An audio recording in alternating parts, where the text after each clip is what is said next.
The Church Committee was formed in 1975 to investigate the alleged abuses of power by U.S. intelligence agencies. Their investigation of the Huston Plan, designed to spy on American citizens and infiltrate student coalitions protesting the Vietnam War, exposed the numerous violations of citizens' Fourth Amendment rights. It revealed that the CIA had used wiretaps and broken into homes and campuses to spy on American citizens without a warrant. The committee concluded that in doing so, the CIA had violated the responsibilities defined in its founding charter, which prohibited the agency from conducting any domestic operations.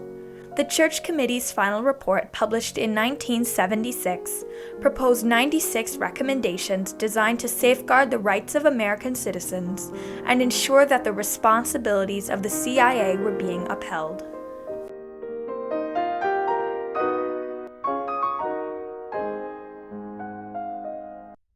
The United States had been involved in the Vietnam War since 1965.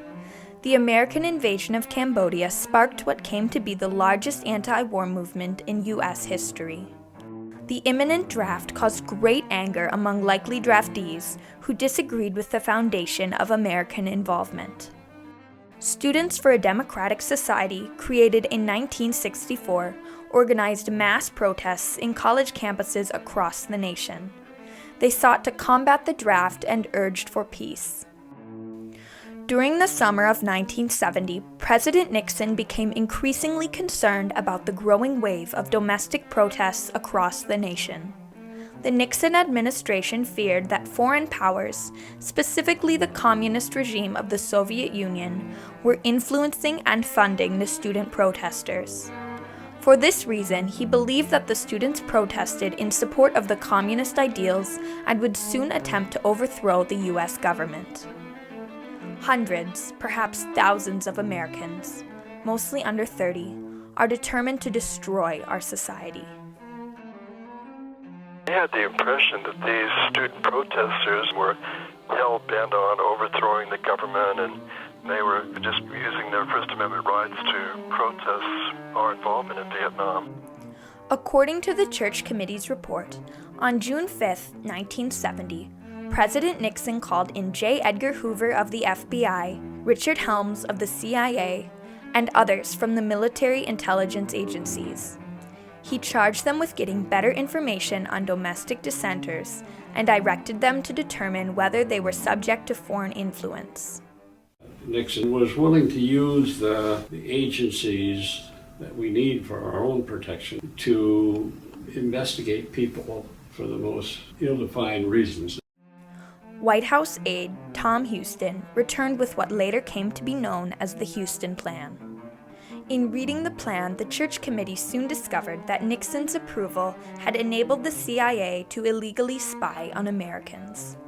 Well, it was really a chilling plan because it involved domestic spying on people whose only crime was to engage in First Amendment peaceful protests, opening their mail, listening to their telephones, physically following them around.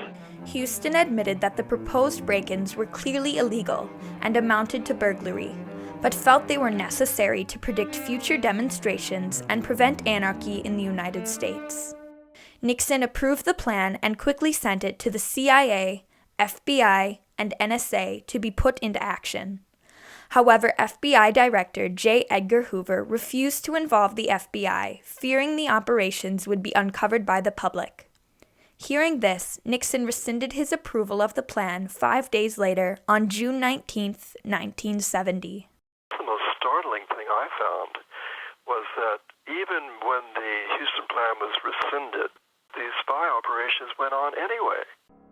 Even after the approval of the president was officially revoked, the CIA felt it was their responsibility to look for connections between the anti-war demonstrators and foreign governments. They launched hundreds of widespread and illegal domestic break-ins. All overseas communications, including mail, phone calls, and millions of telegrams, were intercepted and monitored by the CIA. Previous age restrictions were loosened, allowing CIA informants under the age of 21 to be placed on college campuses to infiltrate groups such as Students for a Democratic Society. They set out to link the Vietnam protests and social unrest with some elements of communism. During the 1973 Watergate hearings, CIA Director Richard Helms revealed in his private testimony that President Nixon had used national intelligence agencies to conduct spy operations on American citizens that he deemed subversive. One of these intelligence operations, known as the Huston Plan, was discovered when White House records were subpoenaed during the Watergate Committee's hearings. Based upon these revelations, investigative journalist Seymour Hersh published a series of exposés in the New York Times beginning in 1974, in which the actions ordered in the Huston Plan were detailed to the public for the first time. He revealed the involvement of the CIA in illegally gathering information on thousands of American citizens. Hersh cited the sudden and quite dramatic upsurge of extreme radicalism and the constant fears of the Nixon administration as the rationale behind the CIA's interest in the American protesters. When the New York Times published that entire document listing all those suspected wrongdoings, that was kind of the last straw. It was quite another thing for the CIA to be charged with spying on American citizens, and that's what led to public outrage and the creation of the Church Committee. The government responded to the exposés and the fears of the public by passing Senate Resolution 21 in January 1975. This resolution created the Senate Select Committee to study governmental operations with respect to intelligence activities.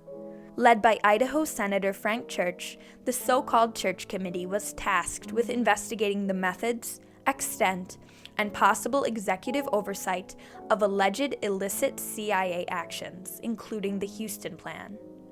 The Church Committee opened their investigation of the Huston Plan in September 1975. The investigation reaffirmed what Seymour Hersh's articles had said. The Church Committee uncovered over 7,200 citizens were being actively monitored through massive CIA-operated programs that conducted opening the mail of Americans, despite federal statutes and constitutional rights that prevented it. They tried to figure out the best ways to spy on these students to see where their money was coming from and what their plans were. The committee agreed that the Huston Plan was a clear violation of citizens' Fourth Amendment right to privacy. They also concluded that in operating domestically, the CIA's actions were outside the responsibilities set forth in their 1947 founding charter. Most of it was illegal. They were breaking and entering homes. If you look at the Fourth Amendment of the Constitution, it says you need a warrant for that. It's illegal for the CIA to do any espionage here in the United States. You go back to the 1947 National Security Act that created the CIA, it says clearly that that agency has only a foreign jurisdiction. Intelligence agencies have undermined the constitutional rights of citizens. We see a need for expanded legal, legislative, executive, and judicial involvement in intelligence policy and practices. The Church Committee issued its final report on April 29, 1976. The report detailed 96 recommendations, legislative and regulatory, designed to place intelligence activities within the constitutional and legal scheme for controlling government power. The recommendations included the creation of a permanent Senate Committee on Intelligence, which continues to study the intelligence activities and programs of the United States government. President Gerald Ford enacted Executive Order 11905, defining the responsibilities and restrictions of the intelligence community. The Church Committee also recommended the creation of the Foreign Intelligence Surveillance Courts, designed to regulate intelligence activities. It requires agencies to file requests for warrants related to national security investigations through the FISA courts, which still operate today. I think the Church Committee was all about reminding us that we had rights embedded in the Constitution and laws that have been enacted over the years, but we also expect these agencies to be responsible in their exercise of power. Throughout a series of investigations and hearings, the Church Committee clarified the responsibilities of intelligence agencies and ensured that Americans' Fourth Amendment right to privacy was preserved.